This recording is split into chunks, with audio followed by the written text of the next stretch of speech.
नमस्कार फ्रेंड्स, आप सभी का फिर से स्वागत है मेरे YouTube channel the global academy में। आपके लिए मैं धमाकेदार वीडियो लेकर आया हूं। बिल्कुल 0 to हीरो क्लास रहेगी हमारी, बिल्कुल बेसिक से पढ़ेंगे। और आज का जो हमारा जो कंसेप्ट होगा वो होगा हमारा प्रॉफिट एंड लॉस। क्या होगा भाई? Profit and loss. आपको क्या करना है, आप मेरे चैनल जो द ग्लोबल एकेडमी, आप लोगों का जो चैनल है द ग्लोबल एकेडमी, उसको आपको क्या करना है, शेयर कीजिए ज़्यादा से ज़्यादा मात्रा में। सब्सक्राइब नहीं किया है तो सब्सक्राइब कर लीजिए, लाइक कीजिए, और आपको नोटिफिकेशन भी ऑन करने के लिए आपको बेल आइकन प्रेस करना पड़ेगा। ज़्यादा से ज़्यादा मात्रा में उसको शेयर कर दीजिए, ठीक है। चलते हैं अपनी क्लास 0 to हीरो क्लास में।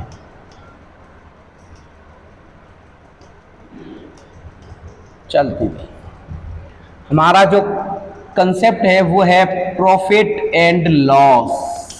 पहले इसके बेसिक के बारे में सीखेंगे।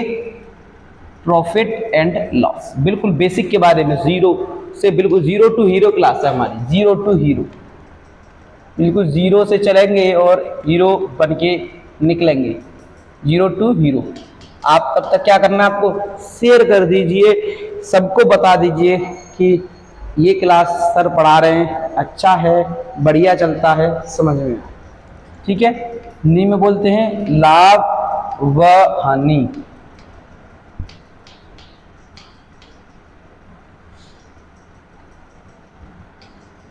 ठीक है।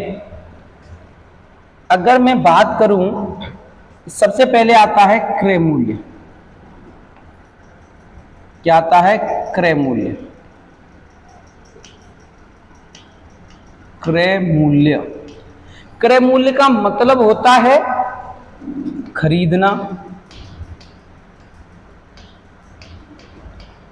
लागत मूल्य,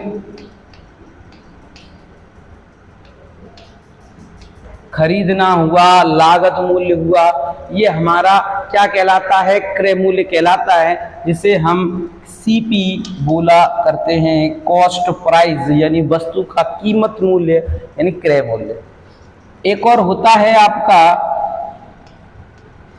विक्रय मूल्य।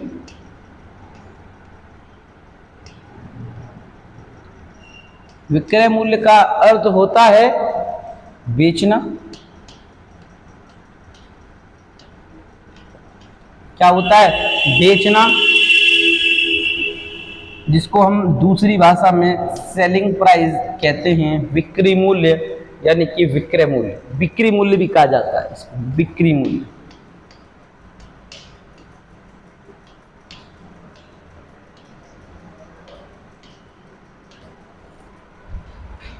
अब एक शब्द है यहां पर लाभ का। क्या है? लाभ का।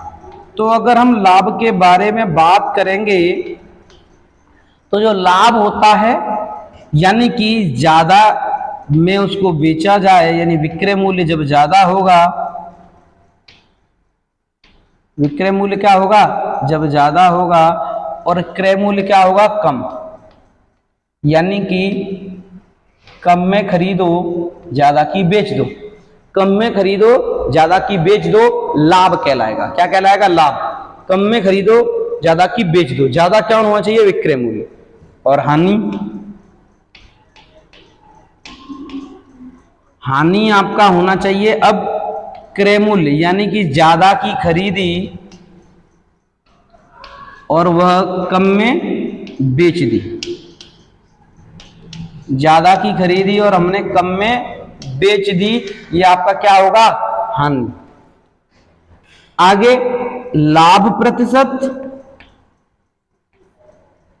या हानि प्रतिशत की जो हम कैलकुलेशन करेंगे, वो सदैव अगर लाभ हो तो हमेशा क्रय मूल्य पर करेंगे, और यदि हानि है तो हानि गुणा हानि, तो भी हम सीपे पे करेंगे। यानी कि हमेशा ध्यान रखें, लाभ हानि प्रतिशत की गणना सदैव क्रय मूल्य पर की जाती है। कहाँ की जाती है? सदैव क्रय मूल्य पर की जाती है। ठीक है, क्रय मूल्य पर की जाती है। समझना, क्रय मूल्य खरीदने वाले मूल्य को लागत मूल्य को कहते हैं, विक्रय मूल्य बेचने वाले मूल्य को कहते हैं, लाभ विक्रय मूल्य माइनस क्रय मूल्य होता है, हानि क्रय मूल्य माइनस विक्रय मूल्य होता है। लाभ प्रतिशत या हानि प्रतिशत की गणना सदैव सीपी पे करते हैं। लाभ ऊपर होगा, सीपी नीचे इंटू 100, हानि ऊपर, सीपी नीचे इंटू 100। एक और आता है यहां पर वैल्यू, वो होती है आपका अंकित मूल्य।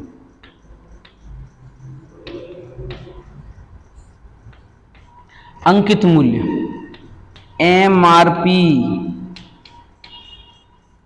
या छपा हुआ मूल्य, या छपा हुआ मूल्य, या छपा हुआ मूल्य। अंकित मूल्य क्या होता है? एमआरपी या छपा हुआ मूल्य। ध्यान रखना, अगर बट्टा दिया जाता है, बट्टा देने की बात होती है, तो वो सदैव मार्क प्राइस यानी अंकित मूल्य पर दिया जाता है। बट्टा कहाँ दिया जाता है? अंकित मूल्य पर, जिससे हमें क्या मिलता है सॉल्यूशन करने के बाद? Selling price. इन बातों का अच्छी तरीके से आप लोग ध्यान रखना, इन बातों का अच्छी तरीके से ध्यान रखना, ठीक है। अंकित मूल्य एमआरपी या छपा हुआ मूल्य, बट्टा MP अपॉन 100 बराबर SP, ये चीज होती है। इन चीजों का आपको ध्यान रखना है, ठीक है। बाकी का कंसेप्ट क्या होता है देखेंगे। बाकी का कंसेप्ट ये होता है भाई आपका, जैसे कि 10% का लाभ हो रहा है, प्लस का मतलब लाभ से है, तो फ्रैक्शन बनाएंगे 1/10। हर आपका हमेशा क्रय मूल्य कहलाएगा, हर हमेशा आपका क्या कहलाएगा? क्रय मूल्य। और अंश क्या कहलाएगा? परिणाम। परिणाम मतलब चल क्या रहा है, यानी कि अगर सीपी आपका 10 रुपया है, परिणाम कितना है? 10% का लाभ, तो लाभ कितना हुआ आपका? 1 रुपये का। इसका मतलब विक्रय मूल्य कितना हुआ? 10 में खरीदी, 1 का लाभ हुआ, कितने में बेची थी? 11 में। कितने में बेची? 11 में। अगर यही ये सवाल ये होता कि 20% की हानि, अगर 20% की हानि की बात करता है, फ्रैक्शन 1/5, यानी वही चीज सीपी कितनी है हमारी? 5। लॉस कितने का हुआ? 1 का। इसका मतलब हमने कितने में बेचा? 4 में। कितने में बेचा? 4 में। कंपेयर कर लेंगे, सारी वैल्यू निकाल लेंगे। ये आपका लाभ प्रतिशत और हानि प्रतिशत की बात यहां से होगी। हमेशा ध्यान रखेंगे, लाभ हानि प्रतिशत की गणना सदैव क्रय मूल्य पर की जाती है। किस पे की जाती है? सदैव क्रय मूल्य पर। और मूल्य पर अगर हम करेंगे तो सदैव बोलेंगे कि हाँ हम विक्रय मूल्य पर कर रहे हैं। इस पे कर रहे हैं हम, विक्रय मूल्य पर कर रहे हैं, हम बोलेंगे इन चीजों को। क्लियर हुआ? तो चलते हैं प्रश्नों की ओर। जो भी प्रश्न हैं सारे सिलेक्टेड हैं और जो एग्जामों में आए हुए हैं वही प्रश्न आपको यहाँ पढ़ाए जाएंगे। चलिए पढ़िए क्वेश्चन को और करते हैं कि यदि किसी वस्तु पर मिलने वाला लाभ विक्रय मूल्य का 2/7 है तो प्रतिशत लाभ की गणना कीजिए। यदि किसी वस्तु पर मिलने वाला लाभ विक्रय मूल्य का 2/7 है, यानी कि पहले किसकी बात की है? लाभ की। पहले किसकी बात की है? लाभ की। फिर बात की है विक्रय मूल्य की। तो जब भी भिन्न आपको दे दे तो उस भिन्न में जिसका नाम पहले, जिसकी बात पहले की गई है, जिसकी बात पहले की गई है उसको हम अंश मानते हैं। यानी लाभ कितने का हुआ? 2 रुपए का। और विक्रय मूल्य कितना है? सेलिंग प्राइस कितना है? 7 रुपए। हम कैसे फॉर्मेट बनाएंगे? सीपी, प्रॉफिट और एसपी। यानी कि 2 रुपए का लाभ हुआ, कब हुआ? जब 7 रुपए में हमने इसको बेचा। ₹2 का लाभ हुआ जब हमने इसे 7 रुपए में बेचा। इसका अर्थ इसका कॉस्ट प्राइस कितना हुआ? 5 का। 7 में बेचा, 2 का लाभ हो रहा है, इसका मतलब खरीदा कितना था? 5 का। अब लाभ प्रतिशत की गणना मैंने हमेशा बोला है सीपी पर करते हैं। किस पे करते हैं? सीपी पर। यानी अब ₹2 का लाभ हुआ, किस पे हुआ? 5 रुपए पर, इंटू 100 करेंगे तो हमें मिलता है भाई यहाँ पर 5 से 5 दूनी 10, 0 20 हुआ, और 20 दूनी 40% का क्या हो गया? लाभ हो गया। क्या हो गया? 40% का लाभ। कौन सा ऑप्शन सही है? सी ऑप्शन हमारा बिल्कुल सही है। ठीक है ना। जब हम आगे बढ़ जाएंगे तो अपने आप भी इस तरीके से भी कर लेंगे कि अगर ये 2/7 है, विक्रय मूल्य बोला है, सीपी चाहिए, तो जो भी अंश होता है उसको ऐसे ही रहने दें, और 7 था, 2 का लाभ हुआ तो सीपी आया 5, और इंटू 100 करेंगे ये मिल जाएगा हमें 40%। कितना मिल जाएगा? 40%। दोनों केसों से हम कह सकते हैं 40% ही आंसर आएगा। चलते हैं नेक्स्ट प्रश्न की ओर। पढ़े, किसी वस्तु के लागत मूल्य और विक्रय मूल्य का अनुपात, किसी वस्तु के लागत मूल्य और विक्रय मूल्य का अनुपात 216:306 है। 216:306 है। 216:306 है। तो भाई क्या करेंगे? यानी कि पहले लागत मूल्य का मतलब होता है सीपी, तो ये सीपी का हो गया, और इसका मतलब है एसपी। इसका अर्थ ये हुआ आपने 216 की खरीदी, 306 की बेच दी, अर्थात आपको कितने का लाभ हुआ? 90 रुपए का लाभ हो गया। कितने का लाभ हुआ? 90 का लाभ। और किस पे हुआ? 216 पे, इंटू 100। 4 से काटेंगे, 4 पन्ना 20, 4 चौक 16, 4 से काटेंगे, 4 दूनी 8, 4 पन्ना 20, 25 बार। 9 से काट लीजिए, 9 धाई 90, 9 छिंग 54। फिर 2 से 3 बार, 2 से 5 बार, 25 पंजे 125/3 करेंगे, और जब भी 3 बट्टे में आ जाए फिर तो पॉइंट में 3 3 3 भागता ही है। देखेंगे भाई, 3 चौक 12, 3 एकम 3, 2 बचा, तो उसको 2/3 को हम 6-7% बोल देते हैं। यानी कि लाभ प्रतिशत हुआ 41.66 या 41.67%। सिंपल सा है। 216 से 306, 90 का लाभ हुआ 216 पे। बस अब कैलकुलेशन करना बाकी है और ये सवाल हो जाएगा। ठीक है ना, क्लियर हुआ। आगे चलते हैं भाई नेक्स्ट क्वेश्चन पर। नेक्स्ट क्वेश्चन क्या है हमारा? यदि 850 वस्तुओं का लागत मूल्य 595 वस्तुओं के विक्रय मूल्य के बराबर है तो प्रतिशत लाभ या हानि ज्ञात करें। प्रतिशत लाभ या हानि ज्ञात करें। तो ये हमारा जो कंसेप्ट चल रहा है, ये कंसेप्ट काम करता है भाई आपका।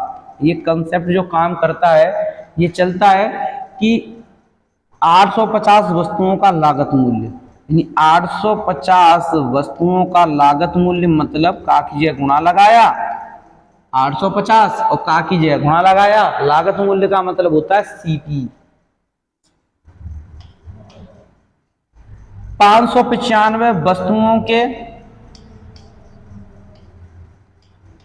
विक्रय मूल्य के बराबर है। अब 17 से काटा, 17 पंजू 85, 17 तिया 51 और 17 पंजू 85।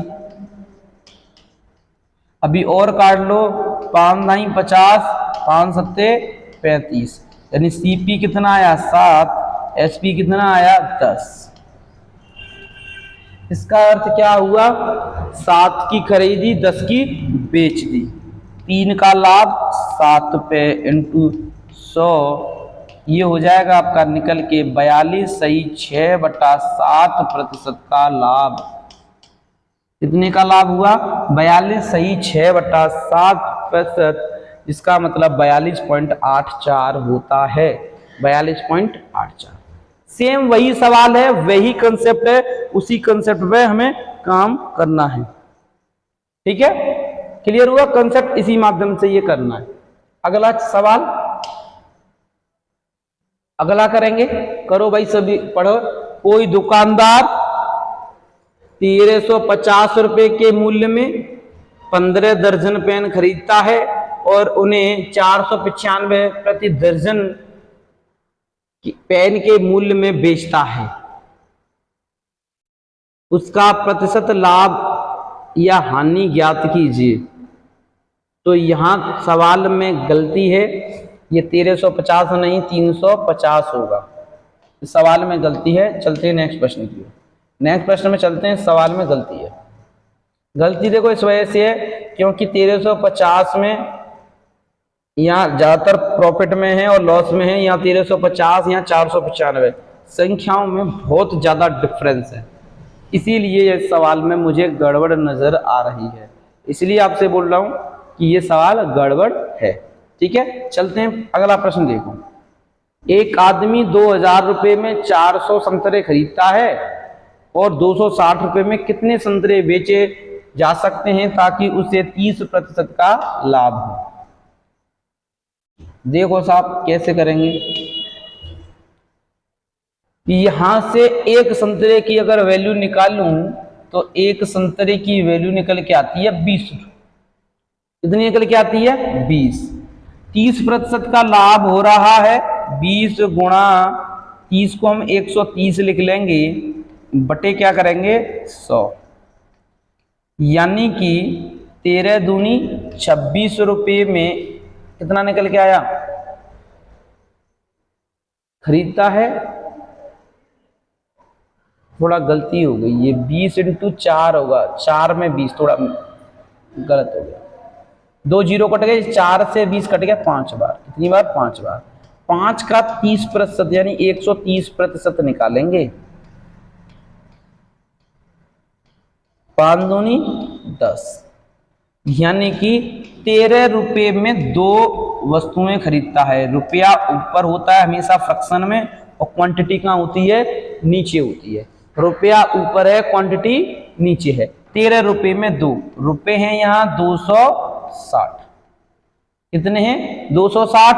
13 से काटेंगे तो 13 दूनी 26, 20 बार। यहाँ भी 20 का गुणा करेंगे तो 20 दूनी 40, यानी कि 40 संतरे क्या किए जा सकते हैं? खरीदे जा सकते हैं। 40 का ऑप्शन में है सी। सी ऑप्शन हमारा क्या हो जाएगा? बिल्कुल सही हो जाएगा। सी ऑप्शन हमारा क्या है? बिल्कुल सही ऑप्शन है। यही किया हमने। 2 जीरो से 2 जीरो काटा, 4 से 20 काटा, एक संतरा 5 का आया। 30% का लाभ लिया, 13/2 हुआ। 260 में कितने संतरे बेचे जा सकते हैं वो हमने निकाल दिया। चलते हैं नेक्स्ट प्रश्न की ओर। करो भाई। 33 पुस्तकों का क्रय मूल्य उतना ही है जितना X पुस्तकों का विक्रय मूल्य है। 33 पुस्तकों का क्रय मूल्य उतना ही है जितना X पुस्तकों का विक्रय मूल्य। एक बात हमेशा नोटिस करना, अगर रुपयों पर आप प्रॉफिट एंड लॉस प्रतिशत की कैलकुलेशन कर रहे हैं, प्रॉफिट एंड लॉस प्रतिशत की कैलकुलेशन अगर आप कर रहे हैं रुपयों पर, तो क्या करते हैं हम हमेशा प्रॉफिट या लॉस ऊपर रखते हैं और 100 कहाँ रखते हैं? नीचे। और ये सब आपको 100 में जोड़कर या घटाकर, प्रॉफिट है तो जोड़कर और लॉस है तो हम घटाकर लिखते हैं, रुपयों पर करते हैं। अगर यही कैलकुलेशन अगर हम ऑब्जेक्ट पर यानी कि वस्तु पर, अगर हम यही कैलकुलेशन अगर हम वस्तु पर करें तब इसकी प्रॉफिट एंड लॉस की, तो हमें क्या करते हैं? ये गुणा, ये वैल्यू पलट जाती है। 100 ऊपर पहुंच जाएगा। अब 100 plus minus profit and loss कहां जाएगा? नीचे। कहां जाएगा? नीचे। ये वैल्यू चेंज हो जाती है। ये ध्यान रखना है। रुपयों पर ये इस तरीके से रहता है, 100 नीचे प्रॉफिट लॉस ऊपर, लेकिन ऑब्जेक्ट में ये चेंज हो जाता है। तो यही कंसेप्ट इस सवाल में लग रहा है। 33 वस्तुओं के क्रय मूल्य की बात की है, तो 33 लिखेंगे। उतना ही है जितना X पुस्तकों का विक्रय मूल्य 10% का लाभ। ऑब्जेक्ट है 33 पुस्तकें, ऑब्जेक्ट है 100 ऊपर जाएगा, और 10% का लाभ है यानी 110 नीचे, और 11 तिया 33, 3 नाम का 30, तो कितना आ जाएगा 30 ऑब्जेक्ट के बराबर। 30 ऑब्जेक्ट यानी ऑप्शन सी हमारा बिल्कुल सही है। जो मैंने कंसेप्ट बताए हैं इन चीजों का ध्यान रखना अच्छी तरीके से। अगर आप इन चीजों का ध्यान रखते हैं दिक्कत नहीं आएगी। ठीक है, आ गया 30। देख ले पूरा कैमरा जो बैग है वो पूरा स्क्रीन आप भी है।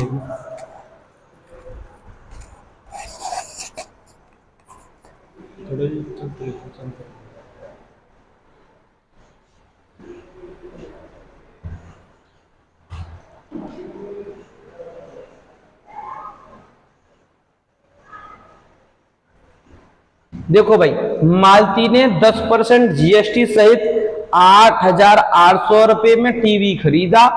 टीवी की मूल कीमत ज्ञात करें। मालती ने 10% जीएसटी के साथ 10% का फ्रैक्शन कितना होता है बेटा? 1/10।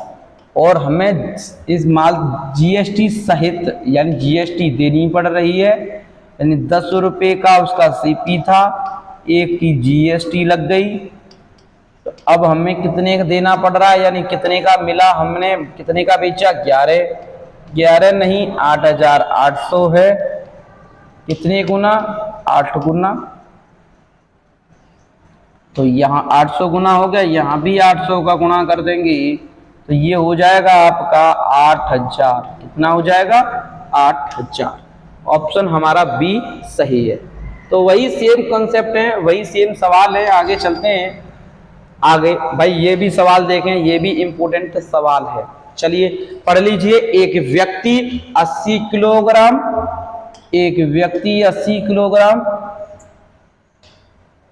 चावल खरीदता है और 30 किलोग्राम के लिए किए गए भुगतान के बराबर लाभ कितने का हो रहा है? 30 किलोग्राम का। लाभ ऊपर, खरीदे कितने थे? 80 इंटू 100, तो लाभ प्रस्तुत आ गया 3/8। फ्रैक्शन होता है 37.5। कितने का फ्रैक्शन होता है? 3/8, 37.5% का प्रॉफिट हो गया भाई। थोड़ा इन चीजों का कंसीडर करना है, समझिए, करिए सवाल। चलते हैं नेक्स्ट प्रश्न की ओर। पढ़िए। किसी वस्तु का क्रय मूल्य C तथा विक्रय मूल्य S है। किसी वस्तु का क्रय मूल्य C तथा विक्रय मूल्य S है। Z लाभ प्रतिशत या हानि प्रतिशत है। यदि क्रय मूल्य तथा विक्रय मूल्य को समान मात्रा में बढ़ाया जाए तो वैल्यू पूछ रहा है इनकी। देखते हैं भाई। एक नोट पॉइंट आपको बता दूं, नोट पॉइंट अगर आप लिखना चाहते हैं तो लिख लीजिए, फिर मैं प्रूफ करके भी बता दूंगा। जब क्रय मूल्य और विक्रय मूल्य को समान मात्रा में अगर मैं इंक्रीज कर दूं, बढ़ा दूं, समान मात्रा में बढ़ा दिया जाए, तो जो पहले वाला लाभ ये समझिए, जो लाभ हो रहा था पहले, लाभ वो हमेशा घटेगा।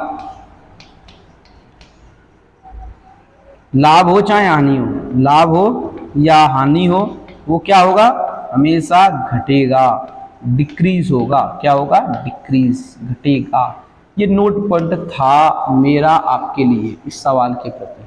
तो आंसर आ जाएगा जेड, डिक्रीज। लाभ कितना हो रहा है? जेड, वो क्या होगा? डिक्रीज। समझ में आई बात? अब आया कैसे वो देखते हैं। आया कैसे वो देखो कि सीपी आपका कितना है C और एसपी कितना है एस, तो एस माइनस पी यहीं लिख देता हूं मैं, और इनके दोनों का जो प्रॉफिट है वो है जेड। क्या है? जेड। मान के चलिए, ये समझ लीजिए आपकी सी की वैल्यू मान लीजिए आप 10 रुपये 100 मान लो, और एस की वैल्यू मान लो आप 150। इतना 150, तो यहां से सीधा सीधा निकल के आया 50%, यानी 100 की वस्तु 150 में बेच दी, 50 का लाभ हुआ 100 पे, तो 50% आ गया। अब समान मात्रा में बढ़ाई जाए, इसमें भी मैंने बढ़ा दिया मान के चलो 100, तो ये वैल्यू हो गई 200। कितनी हो गई? 200, और इसमें भी मैंने जोड़ दिया कितना? 100, ये भी होगी 250। कितनी हो गई? 250। अब कितना लाभ हुआ? 50 का हुआ, लेकिन अब हो रहा है 200 पे। इंटू 100 करेंगे, 2 जीरो काटे तो 2 से 100 कट गया। अब लाभ कितना रहा? 25%। लाभ हमेशा क्या हुआ आपका? घटा। पहले 50 था, अब 25। ऐसी हानि के केस में होगा। तो समान मात्रा में, यानी कि अगर समान मात्रा में आप बढ़ाओगे तो लाभ क्या हो जाएगा? क्या होगा आपका? हमेशा कम होगा। तो आंसर क्या हो जाएगा इसका? Z% डिक्रीज, जेड डिक्रीज होगा। नेक्स्ट क्वेश्चन पे चलते हैं, पढ़िए, पढ़ो क्वेश्चन नेक्स्ट।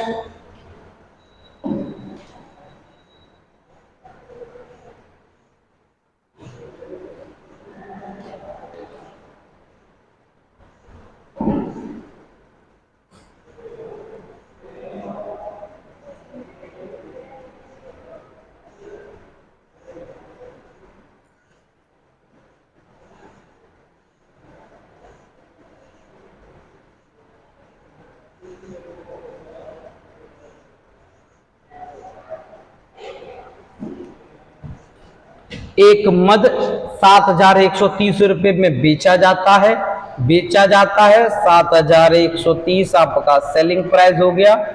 15% का लाभ होता है। इस मद का लागत क्रय मूल्य बताइए, यानी कि 7,130 115 के बराबर है। लागत मूल्य यानी क्रय मूल्य बताना है। काट दें, 5 से 23 से काट दो, 23 पंजे 115, 23 से काटेंगे, 23 तिया 69, 23 एकम 30। ठीक है, 5 से काट देंगे, 5 के 30, 5 दूनी 10। हर चीज 100 पे पढ़ते हैं तो आंसर आ जाता है 6200। ये आंसर आ गया इसका। कितना आ गया? 6200। यानी कि ये 15% का लाभ हुआ, तो ये अब 115 हो गई। 115 की वैल्यू 7,130 है। 1% की वैल्यू निकाल ली, कितनी आई? 62। 100% की वैल्यू आ गई 6200। ये आपका सीपी आ गया। चलते हैं नेक्स्ट क्वेश्चन की ओर। एक मोटरसाइकिल को 70,000 में बेचने पर राम को 25% लाभ प्राप्त होता है। यदि उसे 30% लाभ प्राप्त करना हो तो मोटरसाइकिल को किस मूल्य पर बेचना पड़ेगा? 70,000 में बेचने पर, देखना भाई, 70,000 में बेचने पर, तो इसका मतलब 70,000 सेलिंग प्राइस हो गए। 25% का लाभ होता है भाई, यानी 125% की जो वैल्यू है वो है आपकी 70,000। कितने की है? 70,000। आपको वैल्यू बतानी है 130%, 130% का मान बताना है। तो 130% का मान कैसे निकाल लेंगे? मैंने 25 से काट दिया, 25 पंजे 125 और 5% आ गया। यहां अगर काटेंगे तो ये हो जाएगा आपका 25 दूनी 50, 10 बचा, 25 चौका 100, 2400। दोबारा देखेंगे, 25 से 25 दूनी 50, 20 बचा, 25 चौका 100, 2400 बार कट जाता है। अब देखें तो हमें 130% की वैल्यू निकालनी थी, तो मैंने 125 में 5% जोड़ दिया तो 130 हुआ। कितना हुआ? 130%। आप भी जोड़ दीजिए, 70,000 में 2400 जोड़ेंगे तो 72,400 हो जाएगा। कितना हो जाएगा? 72,400। तो कौन सा ऑप्शन गया आपका? 72,400। तो ऑप्शन में नहीं है भाई, 72,400 ऑप्शन में नहीं है। एक बार चेक करना भाई, 25 पंजे 125, 25 से 25 दूनी 50, 20 बचा, 25 अट्ठे 200 होते हैं, 25 चौके 25 अट्ठे 200, 72 800 आएगा सी ऑप्शन। थोड़ा सा काटने में मिस्टेक हुआ, 25 दूनी 50, 20 बचा 200 हो गए, 25 अट्ठे 200, 72 800। आंसर कितना आया? 72 800 इसका आंसर आ गया। चलते हैं भाई नेक्स्ट क्वेश्चन की ओर। नेक्स्ट क्वेश्चन की ओर चले तो भाई, जब कोई वस्तु 355 रुपए में बेची जाती है तो 29% की हानि होती है। 355 में बेचने की बात बोला है तो ये 355 क्या हो जाता है आपका सेलिंग प्राइस। एसपी बेची जाती है तो 29% की हानि हो जाती है। 29% की हानि का मतलब है 71% हो गई। 71% कितने के बराबर है? 355 के। निकालने तो कितने गुना आया? 5 गुना निकल के आया। कितना गुना निकल के आया? 5 गुना। अब क्या कह रहा है? 21% का लाभ चाहिए। हर वैल्यू अपने आप का 100% होती है। 21% का लाभ तो कितना हुआ? 121%। 5 का गुणा चल रहा है तो ये हो जाएगा आपका 605। कितना निकल के आएगा? 605। तो आंसर कितना आया? ए ऑप्शन हमारा ठीक है। वन लाइनर सवाल है, वन लाइनर को ही इस तरीके से हम सॉल्व करते रहेंगे और हमें हमारा आंसर मिल जाएगा। ठीक है, समझ रहे होंगे। चलते हैं नेक्स्ट क्वेश्चन की ओर। एक व्यक्ति ने एक पेन ड्राइव 1674 में बेचा, तो यहां से ये 1674 क्या है आपका? बेचा तो विक्रय मूल्य, और उसे 7% की हानि हो गई। इसका मतलब 93% कितने के बराबर है? 1674 के बराबर है। 11% का लाभ, सेम पहले जैसे ये सभी लोग करेंगे। 11% का लाभ यानी कि 111 की वैल्यू मुझे बतानी है। कितने पर बेचा जाना चाहिए? चल करते हैं भाई। अगर मैं इससे काटूं सवाल को, 31 से मैंने काट दिया 3 बार, 31 या 93, 31 से यहां काटेंगे तो 31 पंजे 155 बचता है आपका कितना? यहां से 155, 12 बच्चा और 124 हो गए। 31 चौके कितने हो गए? 124। 3 से अगर मैं इसको काट दूं तो ये आता है 18, 18 तिया 54। कितना आता है? 18 तिया 54। 18 का गुणा अगर मैं इसमें कर दूं तो क्या हो जाएगा भाई? 8 एकम 8। अगर ऑप्शन से ही देखें तो 8 किस में जा रहा है? किस ऑप्शन में 8 है? 1998 में। इसमें आ रहा है 1998। तो यहां से हम गुणा करने से पहले एक बार यूनिट डिजिट या शुरुआत के 2 अंक देख लें। 8 एकम 8, 8 किस ऑप्शन में है? किसी एक ऑप्शन में, वही हमारा क्या हो जाएगा? आंसर हो जाएगा। चले भाई नेक्स्ट क्वेश्चन की ओर चलते हैं। भाई नेक्स्ट क्वेश्चन की ओर हम आगे बढ़े। एक व्यक्ति एक पंख को 557.75 में बेचता है और 15% का लाभ अर्जित करता है। 20% का लाभ अर्जित करने के लिए पंखे की कीमत, पंख नहीं है पंखा है, गलत टाइप हो गया, पंखे। तो ये ध्यान रखेंगे, ये भी इसी सवाल के जैसा है। डू इट सेल्फ अपने आप कीजिए, क्योंकि ये ऐसे मैं प्रीवियस 2 सवाल करा चुका हूं, तो इसको अपने आप आपको करना है। और इस क्वेश्चन का जो भी नंबर होगा आपको कमेंट करके बताना है इसका आंसर क्या आएगा। कमेंट करके बताइए आंसर क्या आएगा। ठीक है, चलते हैं नेक्स्ट क्वेश्चन की ओर।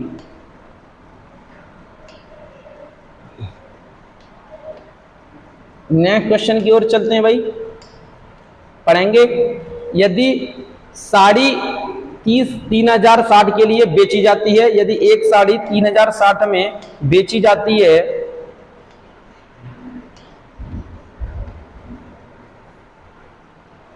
$3060 में बेची जाती है, तो 3060 क्या रहा? विक्रय मूल्य।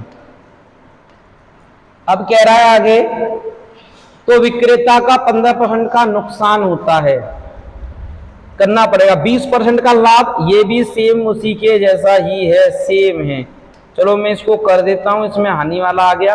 15% का नुकसान तो 85%, 3060 के बराबर है। 20% का लाभ यानी कि 120% की वैल्यू बतानी है, 120% की वैल्यू बतानी है। कैसे करेंगे भाई? 17 पंजू 85, 17 से 17 एक कम 17, 13 बचे, 17 अट्ठे 136, कितने गुना? 5 180 के बराबर है। 5 को 120 बना दूं तो 24 का गुणा, इधर भी 24 का गुणा कर दें हम तो पीछे 0 तो आएगा, 8 चौक 32, 32 का 2 आएगा और 2 दूसरे नंबर पे, पीछे 20 किस ऑप्शन में आ रहा है? ए ऑप्शन में। इसका मतलब इसका आंसर हो गया 4320। कैलकुलेशन करने से पहले एक बार देख ले, इस तरीके से हो जाएंगे सवाल। ठीक है, चले नेक्स्ट क्वेश्चन की ओर। ये भी इसी माध्यम से है करना आप, ये भी इसी तरीके से है। कोई वस्तु 640 में 15% का लाभ होता है, 15%। ये भी इसी तरीके से है।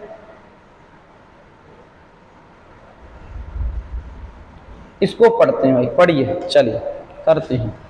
एक चाय बेचने वाला 9 रुपए प्रति कप चाय बेचकर 50% का लाभ कमाता था। जब सामग्री की कीमत में 25% की वृद्धि हो गई तो उसे 10 रुपए प्रति मूल्य पर चाय बेचना शुरू कर दिया। अब उसका लाभ प्रतिशत बताइए। इसका मतलब है पहले वो 9 रुपए के अनुसार बेचता था, 50% का लाभ कमाता था, 50% का लाभ कमाता था। इसका अर्थ ये हुआ 25% की वृद्धि हुई तो उसकी सामग्री पे, यानी कि 25% का फ्रैक्शन 1/4।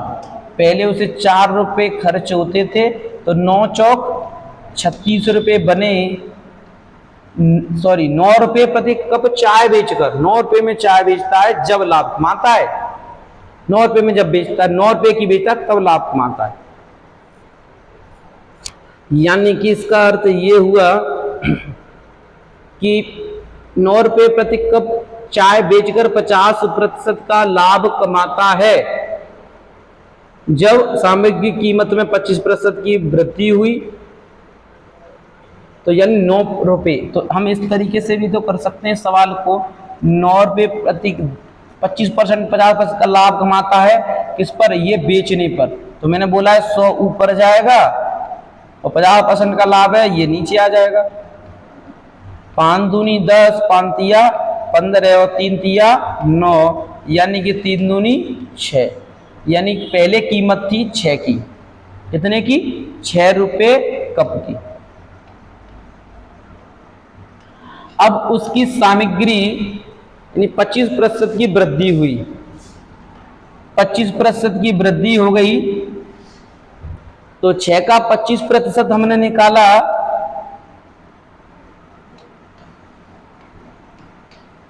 तो 25 पंजे 125, 25 चौका 100, 2 दूनी 4, 2 तिया 6। तो ये कीमत पड़ रही है हमें 7.5 रुपए की। अब कितने का कप पड़ रहा है? 7.5 रुपए का।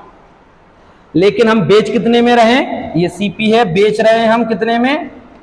10 रुपए में। कितने में बेच रहे हैं? 10 रुपए में। इसका अर्थ ये हुआ कितना रुपया बढ़ा? 2.5। और किस पे बढ़ा? 7.5 पे। इनटू क्या करेंगे? 100, यानी 25 पॉइंट से पॉइंट कट गया, ये 3 बार कट गया और 1/3 फ्रैक्शन होता है आपका 33 सही 1/3%। कितने का आया? 33 सही 1/3% इसका आंसर आ जाता है। ठीक है, समझेंगे। 9 रुपए प्रति किलोग्राम की दर से पहले बेच रहा था, 9 रुपए प्रति किलोग्राम की दर से बेच रहा था, 50% का लाभ हुआ। तो ये एसपी था, इस पे जब हमने क्रय मूल्य निकाला तो 6 रुपए कप आया, 25 का लाभ हुआ तो 6 का 25% कितना हुआ? 7.5। इसको हम दूसरे शब्दों में अगर करें इसको और दूसरे तरीके से तो ये बहुत अच्छा रहेगा। जैसे कि देखें 9 रुपए था और ये बोला था 9 कैसा है? बेचने वाला। विक्रय मूल्य पर करेंगे तो जो भी प्रॉफिट लॉस होता है वो कहाँ आएगा? हमेशा नीचे। यानी 50% का लाभ हो रहा है, तो क्या हो जाएगा ये 150। कितना हो जाएगा 150। अब कितने की वृद्धि हुई 25 की, तो 125 कहाँ पहुंच जाएंगे नीचे, सॉरी ऊपर पहुंच गए। अब इसको सॉल्व हमें करना है। 25 पंजे 125 और 25 छिक्के 150। 25 पंजे 125, 25 छिक्के 150। 3 से काटेंगे, 3 दूनी 6, 3 तिया 9, 5 तिया 15/2, यानी कि 7.5 रुपए का अब हम 1 कप बेचेंगे, यानी हमारी सीपी आ गया। अब वृद्धि के पश्चात 7.5 रुपए आ गई। बेच रहे कितने में 10 में, 2.5 का फायदा हुआ, किस पे हुआ 7.5 पे, यानी कि हमें लाभ कितने का हो गया 33 सही 1/3% का। कितने का लाभ हुआ 33 सही 1/3%। आंसर कितना आ गया 33 सही 1/3%। तो हम इस माध्यम से ये हमने पूरा कैलकुलेशन किया, मत करो इतना, इसको यहीं के यहीं समाप्त कर दो, ठीक है। चले भाई आगे एक और आ जाइए।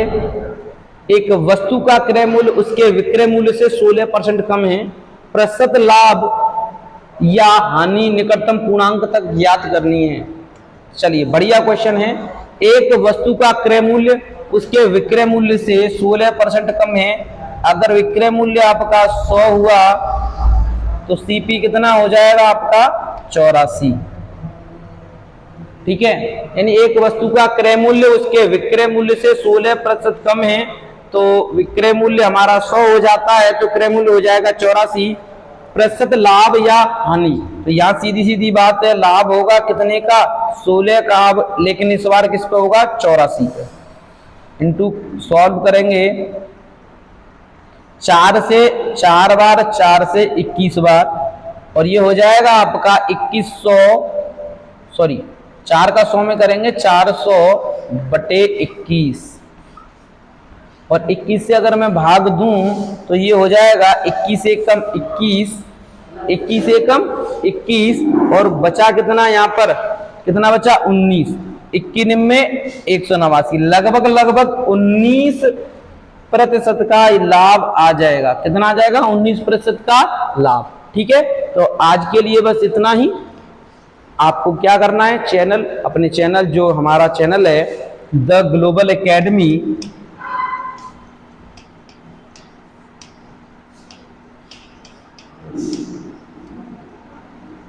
उसको आपको क्या करना है, शेयर कीजिए,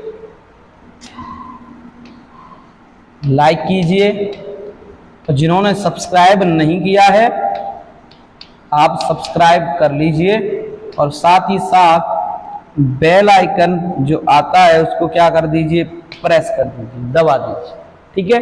चलते हैं, आज के लिए बस इतना ही। जय हिंद, जय भारत।